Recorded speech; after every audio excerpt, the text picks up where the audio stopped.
Gente, boa tarde. Com alegria que a gente está aqui na Tribuna Espírita, que para nós é uma honra podermos navegar, nas diretrizes do Espiritismo, do Evangelho de Jesus, e principalmente que a gente está aqui nessa casa, que nos acolheu há alguns poucos anos atrás, quando a gente chegou, caindo nos pedaços, e essa casa nos reconstrói, nos dá fortaleza, nos dá sustentação. A gente agradece muito ao carinho dos espíritos, sempre nos acolhendo. Bom, o nosso tema hoje é um tema que fala sobre a prece e sobre o culto do Evangelho no lar. Nós costumamos chamar aqui na fraternidade que são os nossos recursos espirituais. Então hoje a gente vai tentar entender o que acontece com esses conceitos que são nossos velhos conhecidos a partir do exame à luz do raciocínio espírita. Eu queria começar esse estudo. Nós vamos fazer esse estudo com base em duas leituras, dois textos, um de Emmanuel e um de André Luiz, que são interessantíssimos para a gente observar o quão rico é o alicerce espírita, em termos de explicações claras acerca da lei divina, nesse momento que a gente está vivendo, que é o momento verdade. O Espírito, ele se intitula, o Espírito que coordena o advento do Espiritismo, ele fala, chamar-me-ás verdade, porque é o momento de nós entendermos tudo, sem mais mistérios, sem ideias ocultas, isso eu não sei dizer. Os Espíritos são muito claros em todos os raciocínios que eles utilizam. E lá no Livro dos Espíritos, que é a obra básica da filosofia espírita, tem uma pergunta que Kardec fala com os Espíritos assim: onde está escrita a lei divina? É muito interessante, porque Kardec, na sua formação, nessa encarnação, como Allan Kardec, francês, Hippolyte Léon Denisard Rivail, era o nome dele. Ele tem duas orientações principais, porque ele nasce numa família de orientação católica e vai estudar em Verdun, na Suíça, e lá, até hoje, é o maior país protestante, vamos dizer assim, do mundo, e ele recebe essa influência desse olhar da reforma protestante. Então ele tinha essas duas formações em termos religiosos. Então eu penso comigo que quando ele perguntou isso, onde está escrita a lei divina, ele estava torcendo para os Espíritos responder assim, na Bíblia judaica cristã. Porque ele batia nos dois lados, em termos de cristianismo, principais religiões, ele tinha essa orientação. Aí os Espíritos sabiamente respondem assim, a lei divina está escrita na consciência. Não disse nenhum livro religioso, não falou de nenhuma escritura sagrada. Eles responderam que a lei divina está escrita dentro de cada um de nós. Dois aspectos espetaculares da gente analisar. Primeiro é o seguinte, quando a gente fala de consciência no ambiente espírita, a gente está falando de princípio espiritual. Consciência é o espírito. Consciência é a junção da capacidade de perceber as coisas, de aprender as coisas, de entender as coisas, Hoje seria a capacidade cognitiva, Capacidade de conhecer, e também a capacidade de sentir e perceber que estamos sentindo. É complexo. Então a consciência é exatamente a totalidade da nossa essência, que é espiritual. É o perceber e o sentir. Por isso que os Espíritos falam assim, as asas da liberdade do Espírito são a sabedoria e o sentimento.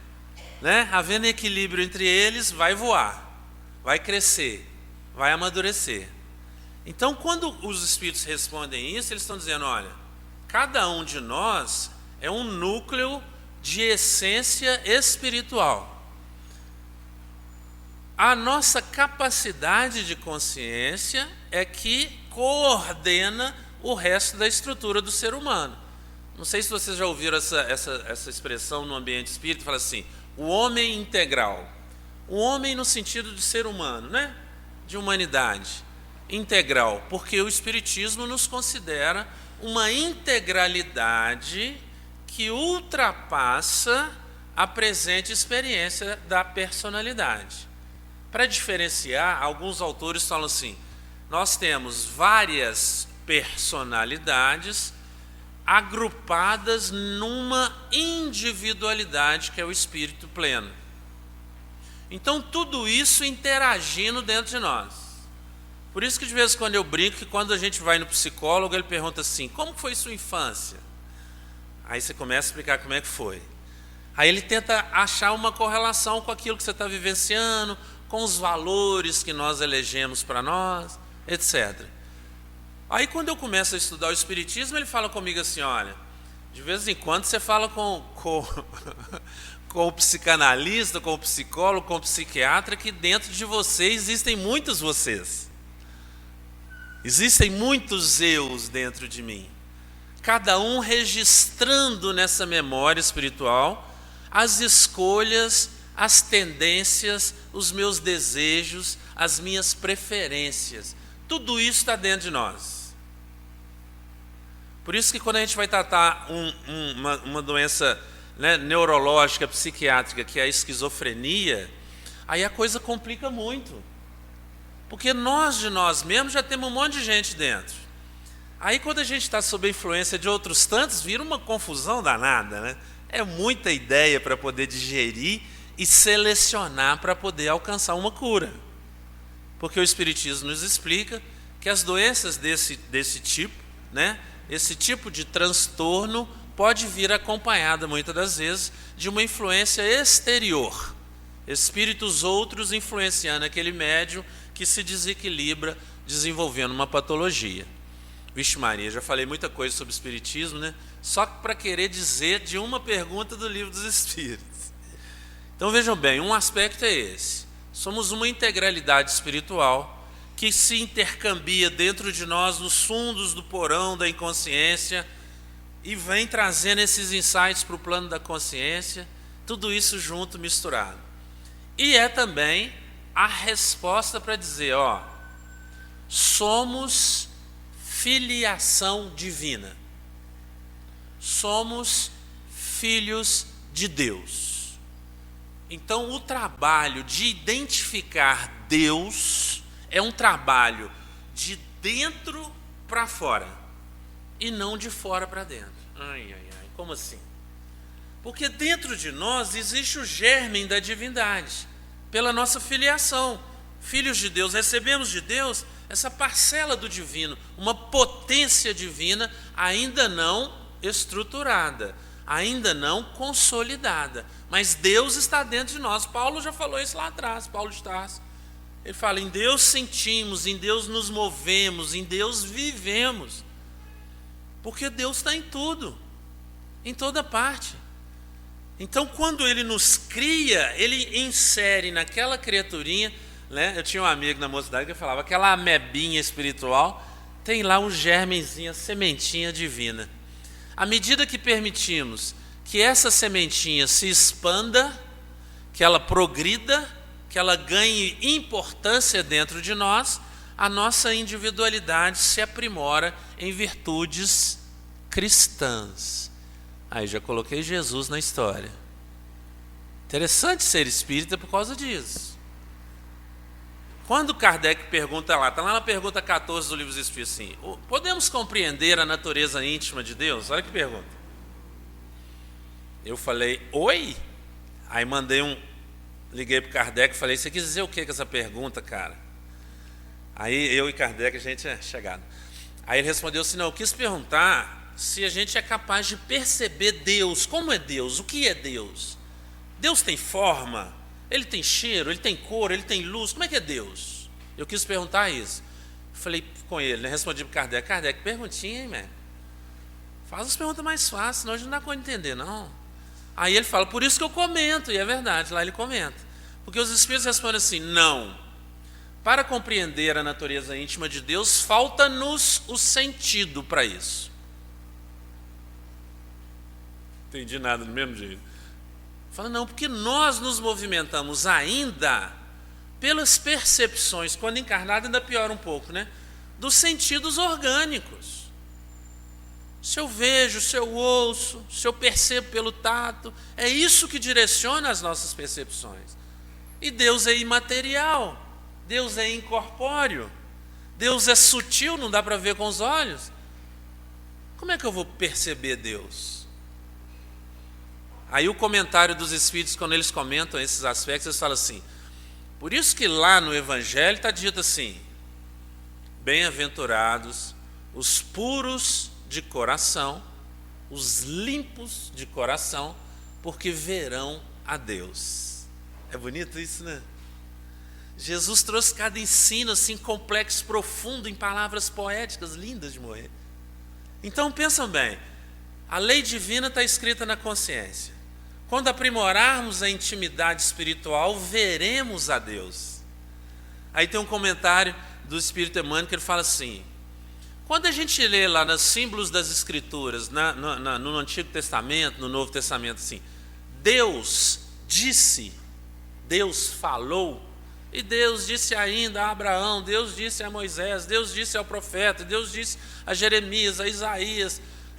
Isso é o símbolo de um processo organizado por Jesus das revelações divinas. São enviados do Cristo para nos ensinar.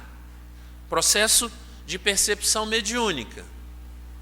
Porém, a voz de Deus, vou pôr entre aspas, ela só é ouvida, percebida pelos espíritos acima daqueles que Jesus enviou.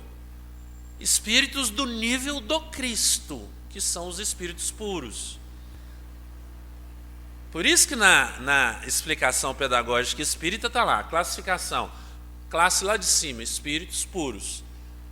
Para a gente poder fazer esse link com os puros de coração que estão mencionados nos símbolos da Boa Nova, do Evangelho de Jesus. Então essa percepção da ideia de Deus, do comando divino, está lá expresso simbolicamente no Deus disse. Ok, mas você não ia falar da prece? Não, a importância não é o culto do lar? Exatamente para dizer isso. Esse é o tema ainda.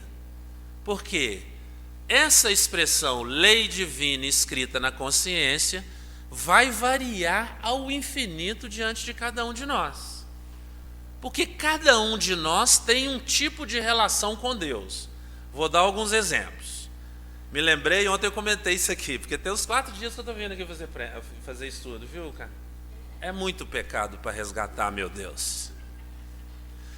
Ontem eu estava falando isso aqui. Para Michelangelo, conhece Michelangelo? Chegado meu, pintou lá na Capela Sistina Deus encontrando com o homem. Eu falei, Michelangelo, o que você acredita de Deus? Ele respondeu para mim, vou pintar lá na Capela Sistina, lá na Itália. E ele pinta lá o Deus esticado assim, não sei se você se lembra dessa pintura, com o dedo assim, e o homem com o dedo em direção a Deus. Lembram-se disso? Depois olha lá na internet. É uma pintura lindíssima, famosérrima, né? Aí eu perguntei para Michelangelo, qual que é a primeira notícia que você quer dar com aquela pintura? E Michelangelo ele respondeu para mim assim, primeira notícia é o seguinte, você viu como é que Deus é musculosão? Ele é patolão, bombado? Então a primeira notícia é, vá para a academia, treinar, fazer musculação. Falei, tem mais alguma notícia além disso? Porque eu notei que os anjinhos que estão em volta, não sei se já repararam, os anjinhos têm uma carinha assustada. As carinhas assustadas assim, são aqueles gorduchinhos pequenininhos, né? Estão assim meio... Falei, por que aqueles anjinhos seus estão assustados daquele jeito, gente? Será que é anjo, né? Está junto com Deus, devia estar feliz, né? Eu falei, não, porque eles se assustam sempre que se encontram com Deus. Gente, tudo brincadeira, tá? Michelangelo não falou nada disso comigo, mesmo porque a gente reencarnou em épocas diferentes. Mas esse chamado antropomorfismo, que é querer dar forma a Deus, é uma tentativa nossa de entender Deus. Vou representar Deus pela arte. Eu faço um Deus só fortão, para que eu vou fazer um Deus magrelinho, né? Fala, não, coitado, está até passando necessidade, passa outra impressão. Então passo logo um Deus fortão, com uma barba bacana e tal, dando autoridade para ele, mas é onde nós conseguimos chegar na relação com Deus. Vou dar outro exemplo. A quantas anda a prece nossa? Quando a gente entra em prece, o que a gente fala com Deus? Já viram prece que parece um código de leis? A pessoa fala prece, meu Deus, capítulo 1, das dívidas. Letra A, Deus, ajeita, tem que pagar o aluguel, o dinheiro ainda não entrou. Letra B, Deus, eu moro aqui, é tão bom, gosto de morar, mas meu vizinho, pelo amor de Deus, Deus, vê se manda ele lá para a Índia, né, para morar bem longe de mim, e vai, dando cada item para Deus, como se Deus não estivesse percebendo o que está acontecendo na nossa vida. E o teor de cada pedido, o tema que a gente envolve na prece, está diretamente ligado aos valores que a gente cultiva dentro de nós. Imagina que a gente está com raiva de algum acontecido. A prece ela vai refletir esse estado de espíritos. Porque a prece vai refletir exatamente o desejo que a gente tem de que algo aconteça em relação àquele tema que nos chateia, que nos aborrece. Nós sempre, a gente sempre mantém uma relação com Deus vinculada àquilo que nós acreditamos. Para que nós tenhamos a ideia de renovarmos-nos, inclusive na prece, Jesus fala lá, no Evangelho, a oração do justo alcança as alturas.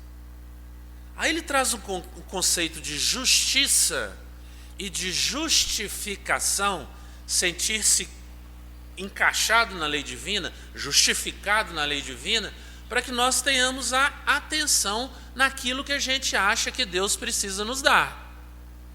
E às vezes são coisas que a gente não confessa nem para o anjo da guarda, não tem essa prece? É uma prece tão secreta que ele fala, tomara que o anjo da guarda não ouviu isso que eu falei. Mas ele ouve, não tem jeito não. Entenderam o que eu estou querendo dizer? Então cada um de nós se relaciona com Deus pelos valores que nós sustentamos internamente. Se eu sou uma pessoa vaidosa, minha prece vai ser de vaidade. Se eu sou uma pessoa egoísta, minha prece vai ser do egoísta. Como é que é a prece do egoísta? Ele fala, Deus, primeiro eu, depois eu, em terceiro lugar, terceira pessoa do singular, eu também. Que ele até adjetiva. Então, pronomes pessoais do egoísta. Eu. Tá certo? E não tem como fugir disso. Ai, que chatice. Porque somos o que somos aonde estivermos, tanto no plano da encarnação como no plano espiritual. Vocês já viram como que eu chego aqui na fraternidade? Eu chego, eu dou o meu melhor sorriso, nem isso, cara? Vem passando, cumprimento as pessoas, né? Tipo política. Por quê? Porque eu passo do portão ali e eu visto a máscara do Everson espírita na casa espírita. Não é legal? Façam cara aí de espírita bonzinho, humilde. Ninguém tem cara de humilde, não? Outro dia brinquei assim, aí o jovem respondeu assim, a minha cara é a humildade. Eu falei, que coisa. Aí ele deve falar assim, eu tenho o maior orgulho dessa minha virtude. Então somos o que somos. Na hora que a gente recolhe no quarto íntimo, igual está lá o símbolo, né? A metáfora do Evangelho, é que nós nos encontramos com a nossa realidade. Agora ela se reflete pelas nossas emanações mentais no plano do universo. E aí estaremos sujeitos à atração ou à repulsão, que é a afinidade, a conexão, a sintonia. Não conseguimos fugir de nós mesmos. Aí tem uma lição de Emmanuel, eu acho que ele fez isso no dia que ele estava assim, hilário. Falou, vou fazer uma piadinha aqui. A lição é titulada Diabo. Pensa bem, gente. Eu não aconselho vocês lerem, não. Mas o diabo, quando você acaba de ler essa lição, você já vê o chifre crescendo, a cauda, o pelo, o focinho. Você vê tudo, igual a gente imagina o diabo também, cada um tem um, né? Porque ele fala, quando Jesus fala, qual é o teu nome, na passagem do endemoniado, ele fala, meu nome é Legião, porque somos muitos. Aí Emmanuel começa dizendo assim, somos uma legião de erros, tentando vencer essas limitações morais que carregamos. Já nos colocou junto com os demônios lá que estavam atormentando o rapaz. Então a doutrina espírita nos convida a uma releitura de tudo. inclusive da prece. Me deem licença para ler esse texto do livro de André Luiz. Deixa eu ver se eu vou conseguir abrir ele aqui. Acho que não. Rapidinho.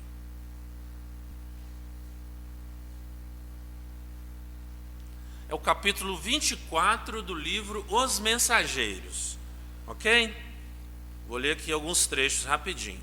Ele é intitulado A Prece de Ismália, que era uma benfeitora que estava trabalhando junto com André Luiz nesse livro Os Mensageiros, e eles chegam numa região de socorro, num posto de socorro, chamava Campo da Paz. E aí eles vão lá nesse lugar, que é um castelo bacanudo, lá no plano espiritual, e lá tem aquelas câmeras de refazimento, tipo as câmeras de retificação, quem já leu o livro Nosso Lar deve se lembrar.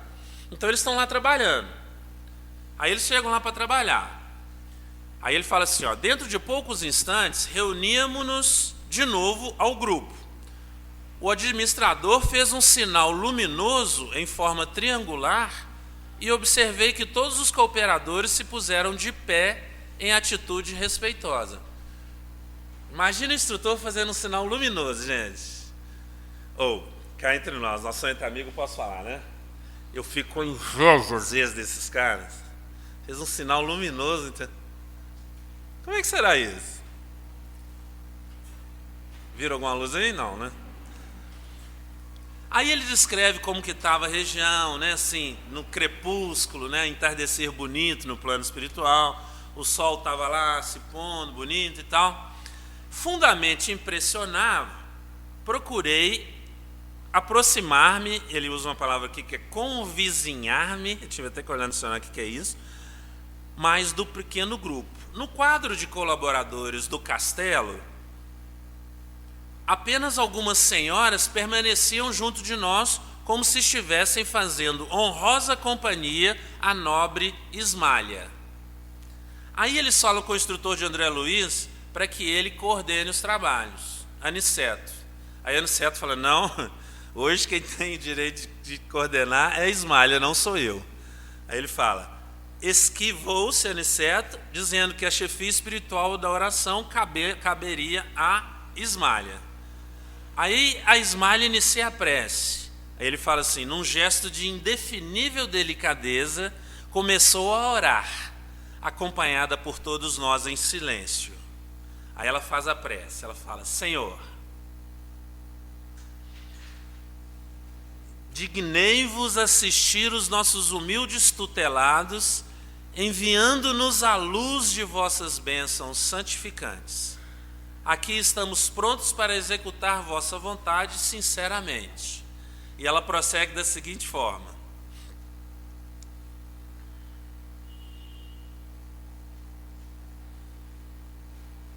Ela pede que eles sejam acordados, né, com o carinho do poder de Jesus. Aí ela narra.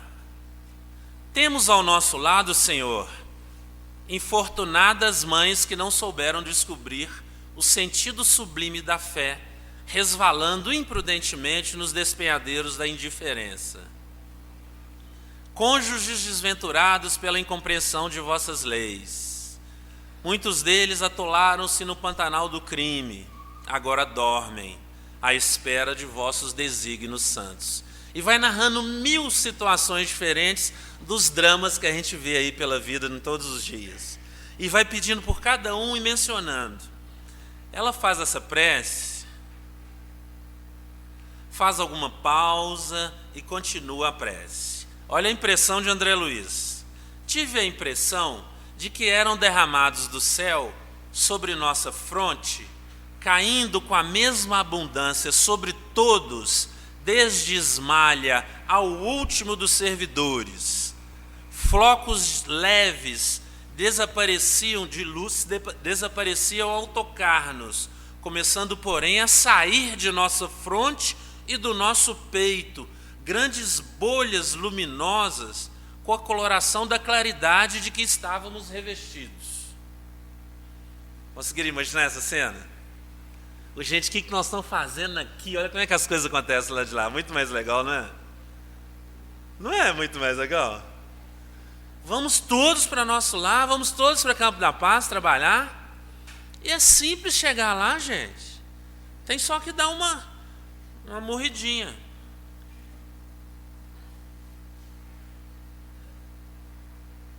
Tinham vários companheiros lá nas câmaras, nos leitos, um pavilhão imenso, que estavam como que mumificados, todos presos no invólucro do próprio perispírito deles. O corpo espiritual imobilizava a pessoa. Olha que coisa impressionante. Vamos construindo pelas escolhas, pelas ideias que guardamos, ideias fixas que mantemos, eles vão nos envolvendo a ponto de nos apreender mesmo. Apreender, né? Nos aprisionar. Eram múmias. André Luiza que dá esse nome, não sou eu não. Ainda aí, que ele falava, cada um com a luz peculiar, né? Ainda aí reparava o problema da gradação espiritual. As luzes emitidas por Ismalha eram mais brilhantes, intensas e rápidas, alcançando muitos enfermos de uma só vez. Em seguida, vinham as fornecidas pelas senhoras do seu círculo pessoal. Depois tínhamos as de Aniceto, de Alfredo e dos demais. Os servos de corpo obscuro emitiam vibrações fracas, mas visivelmente luminosas. Olha que interessante. Quando nós entramos em prece, a sintonia que se faz é sempre traduzindo em luzes. Aí aqui tinha luzes, tinha lilazes, tinha luzes vermelhas, luzes amarelas. Cada um de nós vai espargir um teor de vibrações luminosas que tem uma determinada condição de auxílio, de cura. Olha a importância da gente fazer preces pelas pessoas que a gente sabe enfermas, angustiadas, porque essa luz ela veio de cima no momento da prece da Ismalha, o espírito mais amadurecido, passa por todos os colaboradores, desaparece como se tivesse entrado para dentro deles e é expelida, né, espargida de novo deles, saindo da fronte e do coração. Não é muito legal isso? E a gente faz prece na frente da televisão, assistindo a novela, ou então repete um Pai Nosso 25 vezes sem prestar atenção, porque eu já decorei, não precisa prestar atenção. Olha o recurso que a gente está negligenciando. Não é interessante a gente fazer esse exercício que eu estou tentando fazer?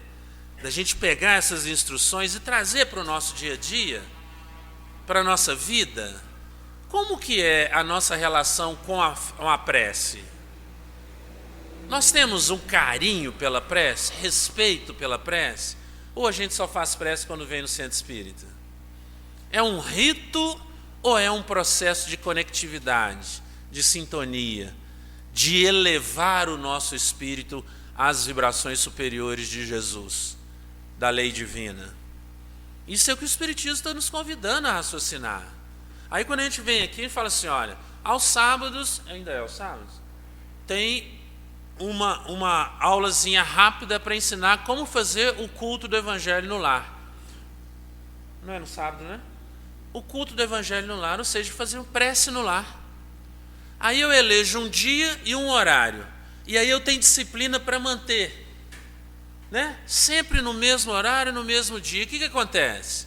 Eu começo a construir um tônus vibracional no meu lar que vai se fortalecendo a partir da disciplina que eu me imponho e aos meus familiares para aquele momento de prece.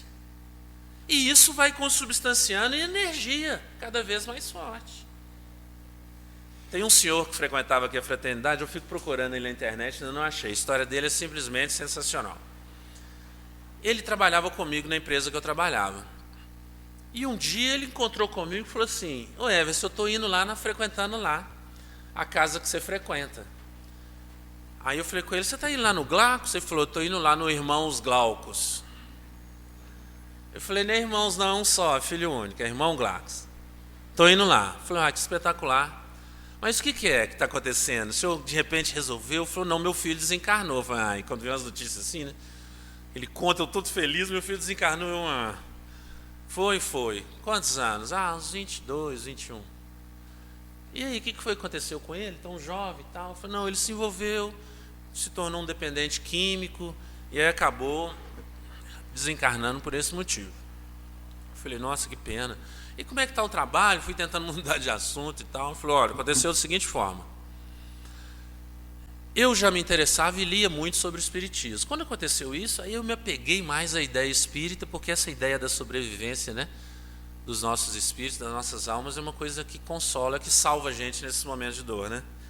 E ele veio para cá e começou a frequentar. E ele, disciplinadíssimo, começou nos trabalhos, nas tarefas, escolheu logo um trabalho e começou a frequentar com muita disciplina aqui a fraternidade. E aconteceu que um dia ele está no centro da cidade caminhando, indo para a casa dele, ia pegar um ônibus, não me lembro direito, encontra com amigos que há muito não via. E papo vai, papo vem, essa lá, eu sou espírita agora. E eles falaram, nós também. Tal. É bom encontrar com espírita na rua, né? Não é? Legal. Eu também. Tal. Então foi o seguinte, meu aniversário, o amigo falando, meu aniversário sábado agora, quero te ver lá em casa, será uma honra se você puder ir. Ele falou, vou sim. Foi. Aniversário de espírita tem isso, né? Detesto ir aniversário de espírita. Eu chego esperando aquela festa de arromba, né? A música alta, o palco. Aí chega lá, pessoal, vamos fazer uma prece. Não, até no dia do aniversário. Brincadeira, gente. Aí chegou lá, tinha um culto realmente. Tinha um culto no lar. Entraram em prece e ele falou, gente, desde o início eu me sentindo uma coisa assim, uma emoção, um negócio. Falei, me conta. Eu já fico louco, né? Porque eu quero contar para vocês depois.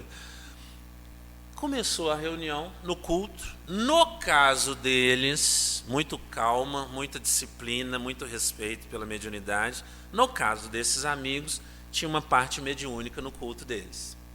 E aí, de repente, a mulher, a esposa do amigo, fala, papel e lápis. E ele passa, já era um hábito deles, muita calma, muita seriedade, não é proibido, mas muito cuidado. Ela começa a psicografar. E acaba a mensagem e fala, fulano, é para o senhor. Uma mensagem na casa do amigo para ele. De quem? Do filho. O homem quase que desencarna junto ali naquela hora, né? Uma emoção terrível. E ele fala, pai, eu precisava viver aquele período curto de vida, nós combinamos isso, foi um planejamento nosso, mas eu tinha que voltar para o plano do espírito, porque nós temos um trabalho a realizar. Não sei porque eu conto essas histórias, eu fico emocionado, aí não sai mais nada. Não foi isso. Aí ele ficou muito emocionado com aquilo e passou a frequentar o culto, que era todos esses dias, independente se é aniversário do amigo, e o filho foi dando instruções do trabalho que eles iam desenvolver, em qual área? Na dependência química. E eram informações até de certa complexidade, que ele teve que consultar profissionais médicos, profissionais da psiquiatria, para eles poderem implementar o trabalho. Por isso que eu estou perseguindo ele nas redes sociais, porque perdemos o contato dele, ele foi realizar esse trabalho. Mas por que eu estou contando isso? Porque quando o Espiritismo nos fala sobre prece, ele nos fala desses dois aspectos. A prece é um momento de envolvimento vibracional, fluídico, que nos eleva à condição energética. A prece é esse momento que nos modifica o tônus interno. A prece cura a gente. A prece desfaz construções mentais. André Luiz está chamando os companheiros aqui de mumificados, desconstrói essas estruturas perispirituais, porque energiza, ativando os centros de força, ativando a nossa estrutura, que é a energia pura condensada. Esse é um aspecto. O outro aspecto é o aspecto dessa sintonia com o plano dos espíritos, atraindo para nós a oportunidade de contato com a espiritualidade superior. Esse é o objetivo da gente estar encarnado e aprender o espiritismo. É da gente considerar que estamos inseridos em uma dimensão de vida que se comunica incessantemente com a outra dimensão da vida. Esse é o objetivo de estarmos aqui debaixo das luzes da orientação espírita. Esse é o objetivo. Eu gosto de contar esse caso, que uma vez eu terminei um estudo aqui, Carmen. Aí tinha um senhor lá sentado lá na última cadeira, ele estava aos prantos. Quando eu saí, eu olhei e falei, nossa, o companheiro está muito emocionado. E eu fui saindo por aqui assim, quando eu cheguei ali na ponta, ele levantou assim, eu até assustei, levantou, me cumprimentou, me abraçou, muito emocionado, agradeceu e perguntou assim, há quanto tempo o senhor incorpora? Na hora que ele se emocionou, que ele me abraçou e que agradeceu, eu falei, matei a pau, né? Que estudo espetacular. Aí quando ele abre a boca, ele fala assim, em outras palavras, né? Esse espírito que fez o estudo era bom, hein? Oi, gente. Precisamos estudar o espiritismo, entender o espiritismo, porque isso é fator de fortalecimento espiritual. Quando a gente reúne-se regularmente com a prece no lar, nem que chova canivete, né? Nem que chova iPhone 15, agora não é canivete mais não, iPhone 15, ou então uma série de graça no Netflix, ainda que esteja chovendo isso, nós vamos fazer a prece, o culto. O que acontece? Todos os trabalhos relativos àquilo que desenvolveremos ou estamos desenvolvendo nessa encarnação se potencializam, porque os espíritos que estão esperando para ajudar, eles encontram um espaço para tanto, um espaço para tal. Nós tínhamos um companheiro que desencarnou há pouco tempo, saudosíssimo, queridíssimo do coração, que ele tinha uma disciplina muito grande, que ele era dirigente de reunião mediúnica. Então ele tinha uma disciplina muito grande em se preparar para a reunião mediúnica. Chegou um ponto que ele fazia o culto, ele resolveu fazer o culto na casa dele, o culto no lar, na casa dele, de manhã, no dia da reunião. Aí o que acontecia? Os espíritos se aproximavam e falavam com ele, fulano, liga para ciclano, por exemplo. Fulano, vai na casa do Beltrano. Fulano, vai lá no hospital e visita. Eles falavam com ele no culto. Eu falei, gente, mas eu estou lembrando de fulano com tanta força, vou ligar. Aí ele falava que ele dizia assim, eu ficava tão emocionado quando ele dizia isso, falava assim, vocês é que vão falar as palavras, eu não sei nem o que dizer. E ele foi criando essa sintonia com a espiritualidade e se transformou num discípulo do Cristo. Não é isso que o Cristo fala para nós? Reconhecereis que sois meus discípulos, por muito se amarem. Aí nos dá o recurso da intuição espiritual, né? Dos processos da mediunidade de cura, do passe, da fluidificação. E a gente não vai usar, gente, temos que usar. Porque nos transformamos nos servos fiéis na seara de Jesus. Isso é tônus vibracional, isso é força espiritual. Daí a pouquinho fala, não aconteceu uma coisa com fulano e ele está sereno, está equilibrado, não se alterou. Por quê? Porque ele persistiu no trabalho e foi se fortalecendo, foi se fortalecendo, foi se fortalecendo. E a partir daí os olhos para as questões da matéria, as questões sociais, as questões da reencarnação se transformam profundamente, porque estamos fortalecidos. Nós praticamos aquilo que Emmanuel chama de a vida de espírito. É considerar que sou espírito, porém reencarnado, mas a essência, o que tem força, é o espiritual. Não é legal pensar nisso? Tanto que a gente se torna, vou pôr entre aspas, tá? Imune às questões em virtude de fortalecimento vibracional, fortalecimento espiritual. O tanto que os espíritos passam a confiar em nós, sabendo que podem contar conosco em todas as situações. Todo mundo aqui deve ter uma história para contar uns para os outros, de um momento em que se permitiu entrar em prece, pedir a inspiração dos benfeitores espirituais e disse coisas para o amigo, para o familiar, para aquele que está adoecido, para aquele que a gente visitou, que a gente nem lembra. E a pessoa comenta, nossa, te agradeço tanto que você me disse isso ou aquilo. Quem não tem uma vivência assim? Acho que todos temos. Um companheiro aqui da mocidade, tem poucos anos, tá? Alguns anos, né? No mínimo, alguns.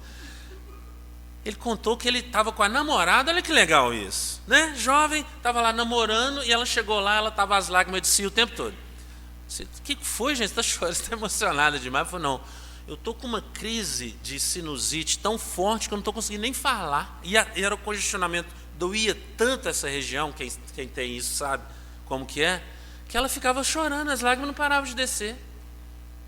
E eles ficaram lá, planejaram, ia fazer isso, fazer aquilo, vão sair, vão no cinema, não sei o que e tal. Ela estava tão ruim, falou, vamos ficar aqui quieto.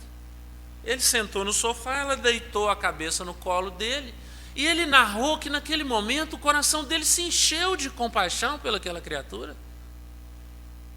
E ele fez uma prece. Ai, que legal! Fez uma prece sem mexer uma mão, um dedo, e falou para Deus, Deus, alivia essa dor.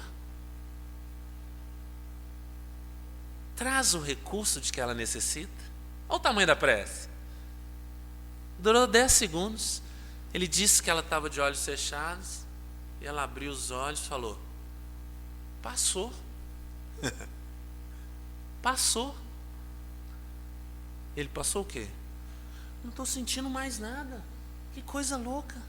Ele aplicou um passe nela sem se mover, só pela emanação da vibração, do amor, do carinho, da compaixão. Tem um outro rapaz aí, cara até bacana pra caramba, que ele curou uma fratura no pé, no culto no lar. Ele falou, esse pé não vai colar de jeito nenhum. O médico falou com ele, já, segundo a narrativa, já tinha uns 70 dias usando gesso. Cada vez que tirava uma radiografia lá, o trem estava pior, porque era uma fratura no pé e não podia, nem qualquer movimento forçava, né? Aí, cada vez que chegava, o osso estava mais afastado, falou, você vai ter que entrar na cirurgia mesmo. Ele falou, não vou não, sou espírita. Convocou a família, falou, no culto nós vamos fazer o passe nesse pé. Me ajuda aí. Aí é bom quando a gente tem a mãe em casa, né? Aí mamãe falou que segurava assim, tinha que segurar no pé. Não precisa não, tá, gente? Mas ela queria segurar, segurava no pé, fechava o olhinho, reunia a família. Daí a pouco chegou no médico e ele falou, qual o pé mesmo que tinha quebrado? Porque eu acho que o rapaz tirou a radiografia do pé errado. Eu, por quê? Foi porque não tem marca, eu não sei nem onde que era a fratura. Por que eu estou dizendo isso? Porque os recursos que estão à nossa disposição desde sempre e agora explicados carinhosamente pela espiritualidade, são recursos poderosíssimos. Poderosíssimos. Os livros de André Luiz não contam isso? Uma pessoa em desequilíbrio emocional, com vícios graves, envolvendo com o crime, com desequilíbrios na área do sexo, na área do afeto, todas as áreas.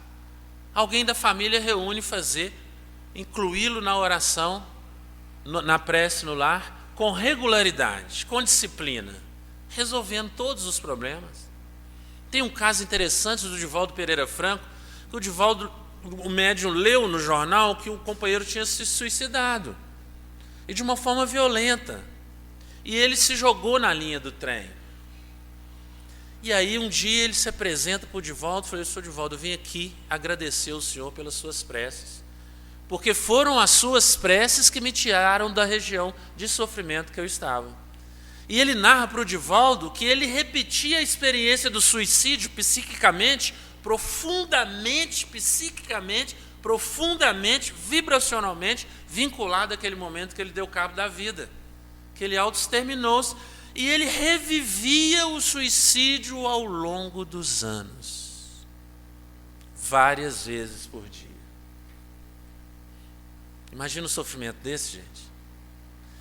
Divaldo regularmente incluiu o companheiro nas suas preces diárias, e nesse dia, depois de algum tempo, ele volta para agradecer o nosso querido médium Divaldo Pereira Franco pelas suas preces. Na reunião mediúnica, estou contando casos para vocês a importância da prece. Do culto no lar, então, nem se fala. Teve culto no lar do companheiro nosso, frequente da reunião. Ele falou, de repente a minha mulher falou assim comigo, presta atenção que tem muita gente aqui sendo tratada. E o que você está percebendo? Falou, não, eles organizaram aqui, porque a gente é meio desorganizado, está meio bagunçado, eles organizaram as fileiras ali, as pessoas estão ali. E tem uma equipe de passe, enquanto a gente está fazendo as leituras e os comentários. Coisa rápida, culto é rápido, não precisa ficar atormentando os outros, não. Porque acaba aparecendo aquela lição e a gente fala com o familiar, tá vendo? Não fala? Isso é para você. Para de apontar o dedo, é sempre para nós, tá? Aí ela percebeu essa movimentação de tratamento, usando a casa, o lar, para tratar as pessoas, no momento da prece. É muito, muito, muito legal.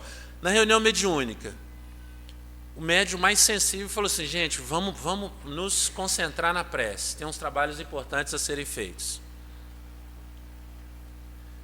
Ficamos em prece, fizemos, cada um sente uma coisa, percebe uma coisa, a mão esquenta, a mão esfria, não é assim? Quadros passam na nossa mente, a visão espiritual se amplia, tudo acontece. No final ele narra assim, esses companheiros que foram tratados aqui habitavam uma região de grande sofrimento. E esse particularmente, que até se manifestou, ele tinha uma culpa imensa por ter sido um perseguidor do Evangelho de Jesus em todas as últimas encarnações. E essa culpa que ele cresceu dentro dele, ele começou a se punir, psiquicamente ele se envolveu com aquela ideia e fechou dentro dela. Aí o que ele revivia todos os dias na região onde ele estava habitando no plano do espírito, nas regiões de sofrimento?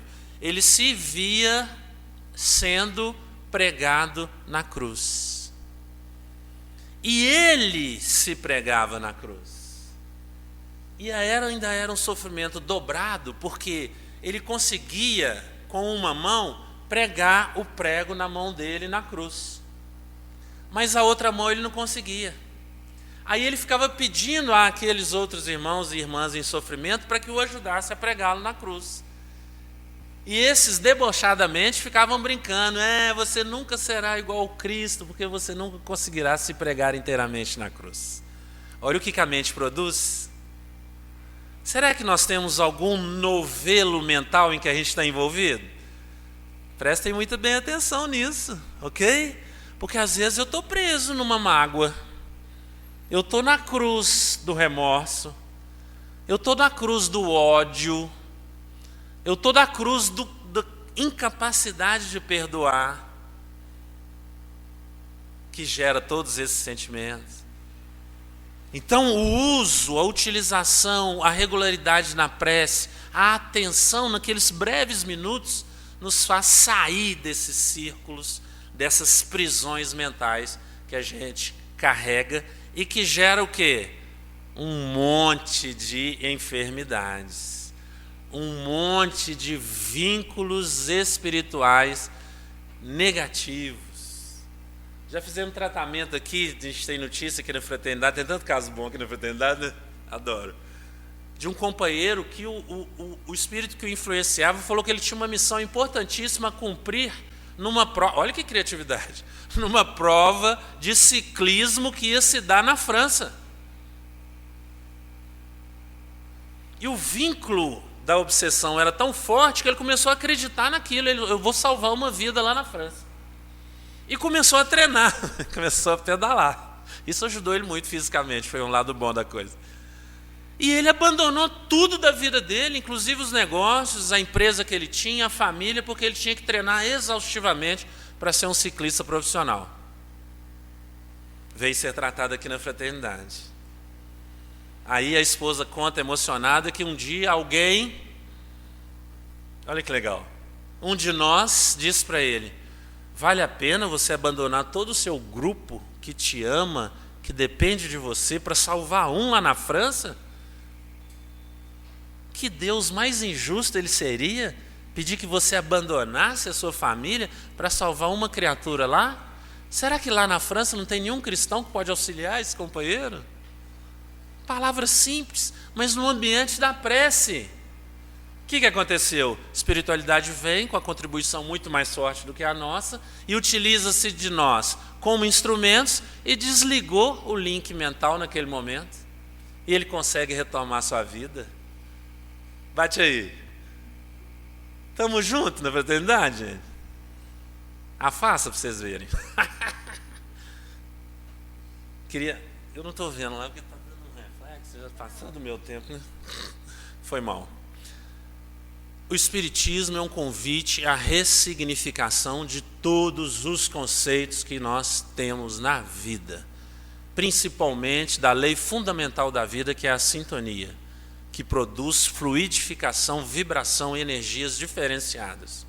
Se a gente tiver o carinho, a tranquilidade, a serenidade de perceber os movimentos de Jesus e tentarmos imitá-lo, nós nos transformaremos em potenciais discípulos do Cristo, trabalhadores da seara do nosso Pai. Que Jesus nos fortaleça nisso, hoje e sempre. Obrigadinho pelo carinho.